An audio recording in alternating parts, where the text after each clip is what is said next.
Trump ने Iran पर जो वॉर शुरू की थी वो अब लग रहा था कि खत्म होने वाली है। कुछ दिनों से कोई न्यूज नहीं आई और कोई डील की भी बात चल रही थी, पर आज ईरान ने कुवैत के एक सिविलियन एयरपोर्ट पर हमला करके बता दिया कि सीज फायर सिर्फ पेपर पर हुआ है, ऑन ग्राउंड तो कंडीशन बद से बदतर होने वाली है। पर ये जंग फिर से ईरान ने नहीं बल्कि यूएसए ने शुरू की है। बेसिकली हुआ ये कि ईरान के स्ट्रेट ऑफ हॉर्मुज़ के जस्ट पास एक आइलैंड है जिसका नाम है केशम आइलैंड। अब ये ईरान का सबसे बड़ा आइलैंड है एंड यहाँ उनके ड्रोन एंड मिसाइल फैसिलिटीज है एंड ये बात यूएसए को भी पता है। इसीलिए 3 जून को यूएसए के सेंट्रल कमांड ने इस आइलैंड पर एक टैंक पर हमला कर दिया एंड यहाँ मल्टीपल मिसाइल्स गिराए। और इसका रीजन पता है क्या दिया? कहा कि यह अटैक तो हमने बस सेल्फ डिफेंस में किया है क्योंकि यहाँ काफी सारे मिसाइल्स थे जो ईरान हम पे यूज कर सकता था। माइंड यू, ईरान ने यूज किया नहीं, बस यूएसए को लगा कि वो यूज करने वाले थे। और फिर यूएसए के स्टूपिड से रीजनिंग के बाद ईरान ने मिडिल ईस्ट पर धावा बोल दिया। बहरीन और कुवैत पर मल्टीपल ड्रोन छोड़े गए और उसमें से एक जा गिरा कुवैत के इंटरनेशनल एयरपोर्ट पर, जहां आप देख ही सकते हो कि कितना बड़ा ब्लास्ट हुआ। इस हमले में 60 से ज्यादा लोग घायल हो गए और एक व्यक्ति की जान चली गई जो कि इंडियन था।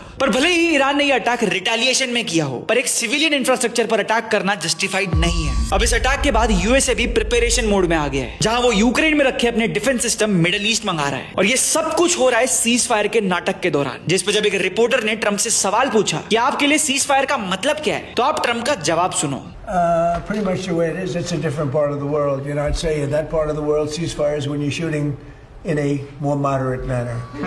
पर शायद ट्रंप का ये सारा प्लान फेल होने वाला है क्योंकि अब यूएसए का पार्लियामेंट ट्रंप को रोकने वाला है इस वॉर को आगे बढ़ाने से। 3 जून को यूएसए के पार्लियामेंट में वोटिंग हुई, जहां ट्रंप की पार्टी वालों ने ही ट्रंप के अगेंस्ट वोट दिया और वॉर रोकने कहा। इस सब के बीच वर्ल्ड इकोनॉमी जूझ रही है, जिसके कारण शायद आरबीआई को भी गोल्ड बेचना पड़ा है। पर आरबीआई ये बात मान नहीं रहा है और सिर्फ अप्रैल तक का डेटा दिखा रहा है। फ्यूल प्राइसेस अब इतने ऊपर जा चुके हैं कि यूपी और एनसीआर रीजन में अब पीयूसी के बिना पेट्रोल ही नहीं मिलने वाला है। ये सारी खबरों की डिटेल और आगे भी देश और दुनिया में जो भी होगा वो आपको सबसे पहले पता चलेगा only on Indian last 24 hours via breaking news post. शाम 6 से 7 के बीच एक डेडिकेटेड वीडियो आएगी जिसमें लास्ट 24 घंटों की सारी न्यूज कवर होगी एंड दिन में आपको ऐसे मल्टीपल वीडियोस देखने मिलेंगे जहां हम किसी एक टॉपिक की बात करेंगे। इसीलिए मैं बार बार हर बार कह रहा हूं, ज्यादा सोचो मत, फॉलो कर दो इंडियन लास्ट 24 आवर्स को अभी के अभी।